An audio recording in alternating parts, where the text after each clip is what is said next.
So things are a little slow over here on both versions of the game, so hey, what a better time to go back and start doing some more of these low star legend videos. And for the Lancer, you guys voted for me to do Gareth, and this is a very interesting servant for me to talk about because I feel like Gareth has a very strong kit, but she seems like one of those low star servants that you get a lot more out of if you invest grails into them. Like, if you use Gareth normally as just a 2-star with her 2-star stats, you'll get some mileage out of her, but she'll kind of feel alright, or not like super busted or anything, which I guess is kind of the point, right? She's a free option for everybody. It's good that she has a very strong kit and just feels like she can kind of get you through some content, but giving her those extra grails, like those extra levels for that extra little bit of attack, because her natural attack is very low, I feel like really can take her quite a long way, which is probably why I've seen a lot of people grail their Gareths, right?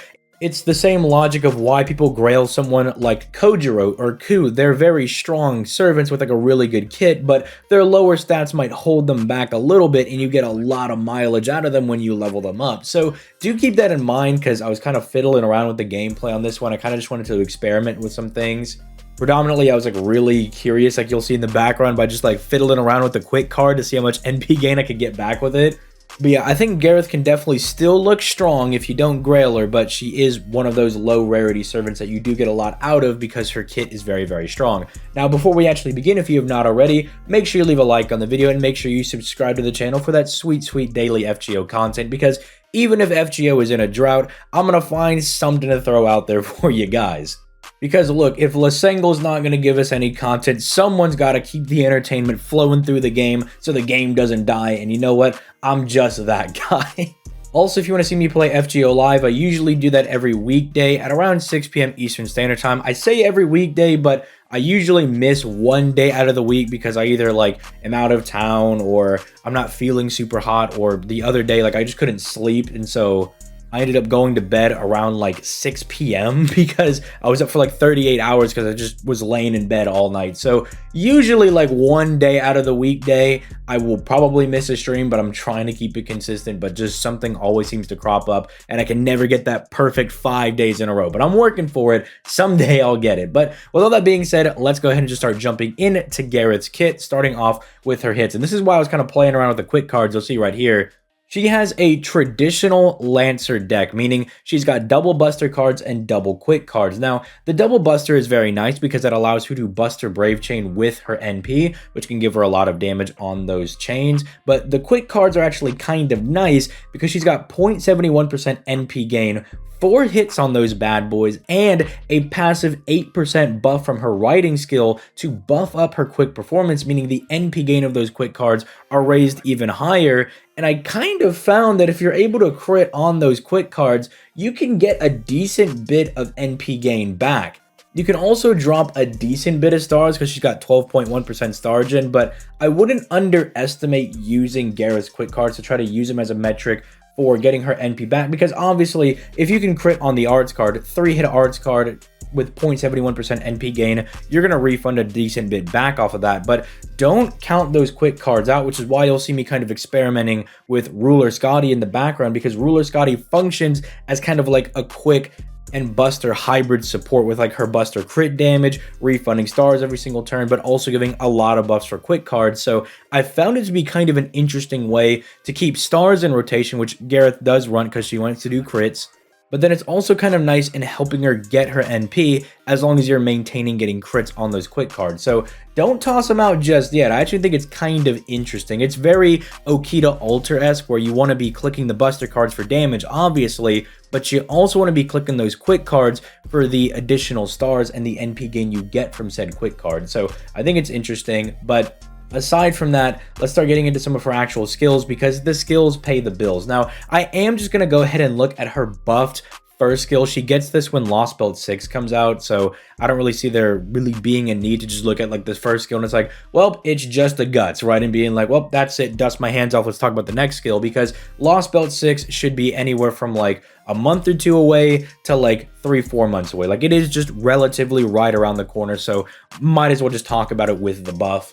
This is going to give her a Guts that lasts for 3 turns and a decent 3k revival, and then it's going to give her a very strong 50% crit damage buff for 3 turns, and then 20 stars on a 7-turn cooldown. So this is kind of doing everything that Gareth really wants. It's giving her that Guts because Gareth actually wants to get hit based on her second and her third skill. So this kind of gives her a little bit of insurance that if she gets hit a little bit too hard, she doesn't actually just die or anything.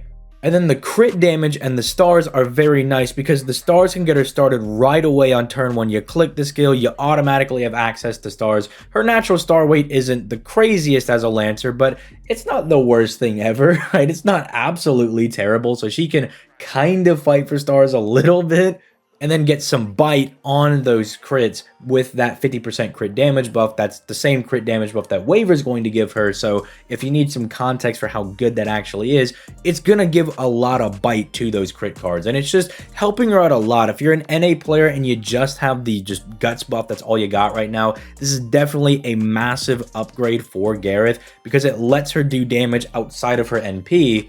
And it also allows her to kind of just start off really strong by just bombing 20 stars on the board, which can be really nice in conjunction with other skills like, say, Koyenskai's second skill that also bombs some stars as well. You can like immediately start off with like 50 stars. It can be really, really nice.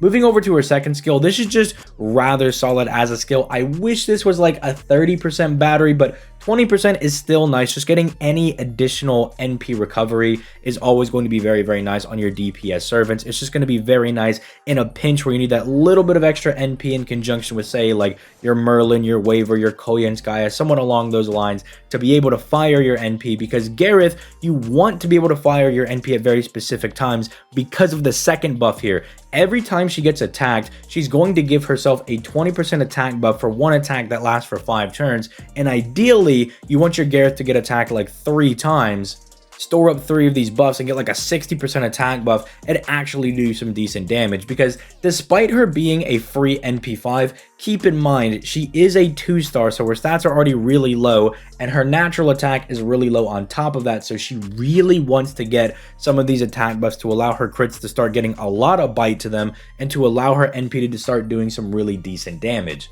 Thankfully, it's actually not that hard to get these attack buffs because of her third skill. And I say it's not hard, but it kind of is, because she has a taunt, so you could quite easily get a lot of enemies to attack her, but unfortunately, it only lasts for 1 turn. I would actually like to see this get buffed in the future with like a 3-turn taunt, like a George-style taunt, so she could really start keeping the enemies attacking her, so she could really start stacking up that attack buff and keep it really consistent. And then to kind of compensate for that, you can maybe give the like 40% defensive buff for like 3 turns, or maybe it's like the 40% defense for 1 turn and then she gets damage cut for 3 turns, something that makes it to where she doesn't absolutely get obliterated and waste her guts early on. So that's like the only thing that I found kind of annoying about the taunt over here, because it's really good in conjunction with the first skill, and it's also kind of good in conjunction with that NP gain right there. Even though it's only 20%, you're going to be getting a little bit of extra NP gain because enemies are attacking you, especially if the enemies themselves have really high hits, and it's going to be very nice in conjunction with her natural quick cards being able to refund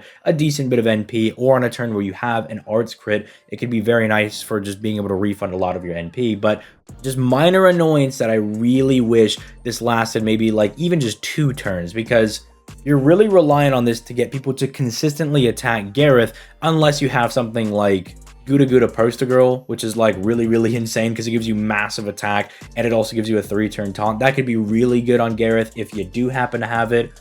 I know that I happen to have it on the NA version of the game, Max Limit Broken, so I'm really looking forward to Gareth getting her buff on her first skill so I can kind of test that out and have a lot of fun with Gareth just having, you know, a permanent taunt for 3 turns and seeing how well that goes. High risk, high reward, I say, but overall, all of her skills are generally pretty good. Again, only minor little complaints here and there where I'm like, maybe make that battery a little bit bigger, maybe make that taunt a couple extra turns, or maybe she can hold on to those attack stacks for 2 turns, something along those lines, so like it can carry over to the next turn. Something like that I would really like to see, instead of it just being like 1 attack, so like if she uses it, she immediately wastes it when you really want to stack them up. but you could still get a lot of mileage out of her, especially because she is a free-to-play servant. As you look at her NP, that comes with built-in Pierce invincibility. I think this is so crazy for a free-to-play servant to have. It's why I think Shiki as a free-to-play assassin is very, very strong, or not even as a free-to-play assassin, but just a free-to-play DPS servant. Because let's say you run into a boss that's really annoying and you don't have any of the CEs that let you just permanently pierce invincibility, or you just don't have a servant that's really good into that fight and they're like spamming dodges and your box isn't really strong enough, you're struggling to really get through it, it's hard to push through. Well, Gareth having built-in pierce invincibility means you don't have to worry ever about the boss spamming dodges or having an unremovable dodge or invincibility or anything annoying like that, because she'll always bypass it. It's really, really nice for her as a free-to-play servant to have. And then she has this nice little effect on her overcharge where every time she fires her NP, she's hitting the enemy with a 10% at the bare minimum defense down for 3 turns, which is really nice because if you can fire subsequent NPs, in theory, you can get even more damage if you're firing them consistently enough. I think if they wanted to buff something else for Gareth, I think this could be very good to buff, just giving it the higher damage scaling of a buffed NP and maybe tacking on, like, say, a 20% buster buff or something that, even if it doesn't stack for a couple of turns, it would at least allow her to multiply with that attack buff that she's getting on her second skill and give her a little bit of extra damage, even when that second skill isn't really proccing all that much because maybe your taunt is down or something along those lines. I think that could be a great help for her. It could be a huge boon and helping Gareth look a lot better. But I know that a lot of people still like to really use Gareth a lot, and I can see why. After, you know, taking her for a couple of spins and having been using her on JP since she got her buff, it's been quite a while since I used her extensively, because when she got her buff, I was using her a lot as I was going through Lost Belt 6. So I can tell you that you can use her to like clear out some content in some of the harder story fights. It just might be a little bit harder if she's not grailed, because again, she's going to be very small as a 2-star servant, but you can make it work, right? You can cover her with like waivers and merlins and kind of shore up, you know, giving her HP, giving her extra defense to make sure she can take those hits. And the guts is very, very nice. But she's definitely one of those stronger free-to-play servants that I can see why a lot of people really like her, because she's just very, very solid. Just give her a couple of little things here and there, and I think she'd be absolutely broken being able to join the likes of, like, say, Ku or like Kojiro as like free-to-play legends. I think she's kind of like right on that cusp. She just needs a little bit extra, and then she'd just be in that absolutely dummy broken free-to-play servant tier. But let me know what you guys think in the comments down below, and I will catch you guys in the next video. Peace, late guys.